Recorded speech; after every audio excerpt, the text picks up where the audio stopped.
Mister जी Doval China गए हैं। डोवाल साहब चाइना क्या करने गए? देखिए, भारत और चाइना ने 25 साल पहले एसआर मीटिंग शुरू की थी, स्पेशल रिप्रेजेंटेटिव्स मीटिंग। डोवाल साहब आज बीजिंग के लिए निकल गए, कल मिलेंगे वहां वेंगी से। वेंगी चाइना का फॉरेन मिनिस्टर है। वेंगी चाइना के पॉलिट ब्यूरो का मेंबर है। पॉलिट ब्यूरो में केवल 24 मेंबर्स होते हैं। Wang Yi is one of them, आप जानते हैं।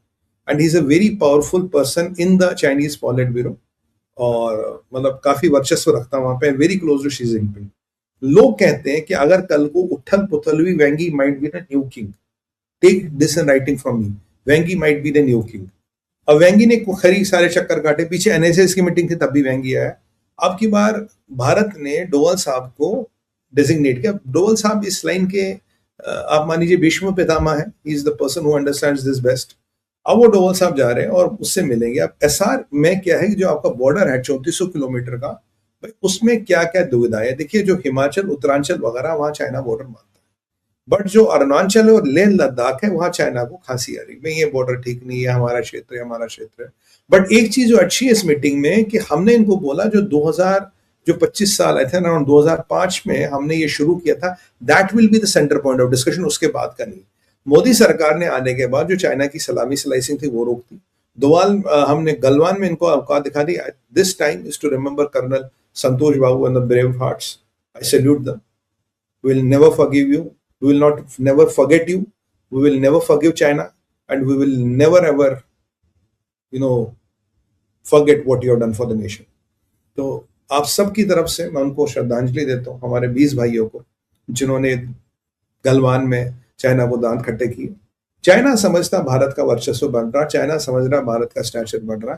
और अब मोदी सरकार ने बड़ी चीज, तो सलामी स्लाइसिंग वगैरह रुक गई, मोदी सरकार ने बड़ी सी स्ट्रैटेजी ली। कहता भाई बात सुनो, जो हमारे बॉर्डर में हेल्थ होगी वही व्यापार की हेल्थ होगी।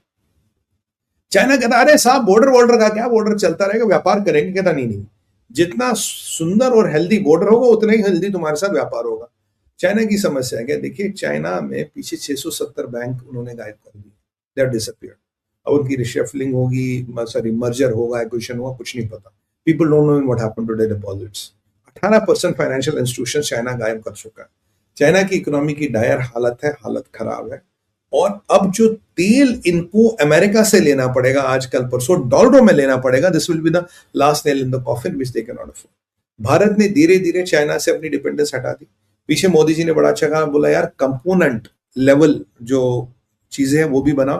पहले क्या मैन्युफैक्चरिंग यहां हो रहे थे, भाई कंपोनेंट चाइना से आ रहे।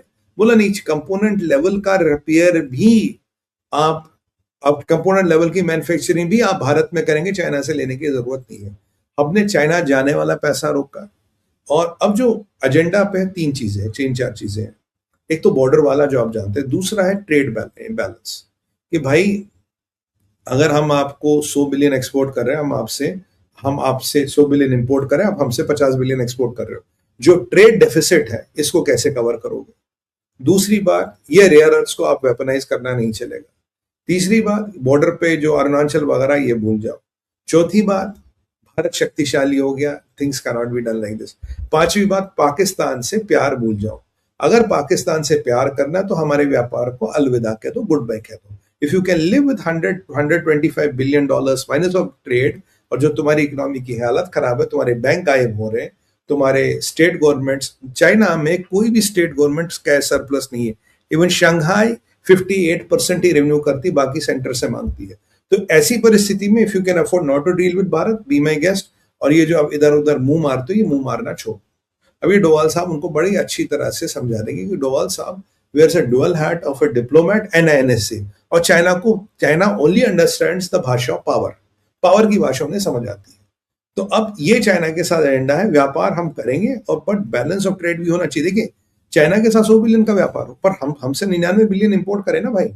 अगर हम उनसे इंपोर्ट करें तो हम अगर 100 बिलियन का एक्सपोर्ट है, चलो 95 का, अगर 100 बिलियन का इंपोर्ट है तो 95 का एक्सपोर्ट तो हो। Trade deficit should not be very high, that is my concern. Trade deficit high नहीं होना चाहिए, मेरा कंसर्न है, और यही हमें करना चाहिए। ट्रेड डेफिसिट हमारा चाइना के साथ हाई नहीं होना चाहिए। ये सारी चीजें डिस्कस की जाएगी। और हाँ, चाइना के लिए मुझे लगता है मोदी सरकार का अब पूरा क्लियर मैसेज है, भाई पाकिस्तान प्यार नहीं चलेगा। और अब हो क्या रहा है देखिए, अभी यहाँ एससीओ में एससीओ के लिए मोदी जी जा रहे हैं एससीओ की मीटिंग के लिए, तो वहां व्लादिमीर पुतिन साहब से मीटिंग होगी, ठीक है। अब एससीओ में क्या बादशाह सलामत आ रहे पता नहीं। उसके बाद हमारा यूएनजीए है, ठीक है। यूएनजीए के बाद ब्रिक्स है। ब्रिक्स के लिए शी जिनपिंग को भारत आना अभी कंफर्म नहीं, आएगा नहीं आएगा, उसका धूम दबा के भाग जाए, हो सकता आ जाए। और उसके बाद उसको अमेरिका जाना है, और यहाँ भारत और अमेरिका की ट्रेड डील होने वाली है बिल्कुल, और उसका सबसे ज्यादा इंपैक्ट उस पर पड़ने वाला। यहाँ जो चाइना का, यहाँ जो ईरान के पेच कैसे सबसे ज्यादा इंपैक्ट उस पर पड़ने वाला। मैं कह रहा हूं कब तक तुम अपने ऑयल रिजर्व से ऑयल निकालते रहोगे, करते रहो भाई, अल्टीमेटली तुम्हें तेल खरीदने बाजार में आना पड़ेगा और डॉलरों में पैसे देने पड़ेंगे। और तुम्हारे ईरान की कहानी खत्म है, Iran is not going to make it man, that is the message which is written on the board. तो डोवाल साहब कई सारे ऑब्जेक्टिव लेके गए, और सबसे अच्छी बात है border health means trade health, और ट्रेड डेफिसिट खत्म, पाकिस्तान का प्यार खत्म। भैया देख लो, व्यापार करना करो, नहीं तो जयराम जी की हमारा $500 बिलियन की ट्रेड डील हो रही है, हमें आपकी आवश्यकता नहीं। और कंपोनेंट लेवल माता रानी की कृपा से बहुत जल्दी साल 2 साल में यहाँ बनाएंगे। सेमीकंडक्टर वहां बना रहे, रेयर अर्थ्स में हमने टाई अप कर दिया, काफी चीजें हमने टाई अप कर दिया। जापान के साथ हमारा पैक्ट हो चुका है, जापान हमसे काफी मिलिट्री कंज्यूमेबल्स खरीद रहा है, and we are greatest friends of Russia and Israel, आप जानती हैं। तो और इसके बाद तुम देखो भैया, तुमने क्या करना है, if you don't want to feel that isolation, वो अब मार्केट तुम्हारे लिए ज्यादा बचे नहीं है। और मिडिल ईस्ट का जो तुम्हारा अच्छा मार्केट होता था, जैसे तुम पैसे कमाते थे, मिडिल ईस्ट में इकोनॉमियां डाउन हो रही है। So you decide, if America, India and Middle East closes for you, you can't survive on Africa, जहां आप हमसे compete करते हो, इट इज नॉट इजी। तो ये एक मैसेज बहुत प्यार से डोवाल साहब उनको दे जाएंगे। अब जयशंकर साहब पहुंच गए रशिया।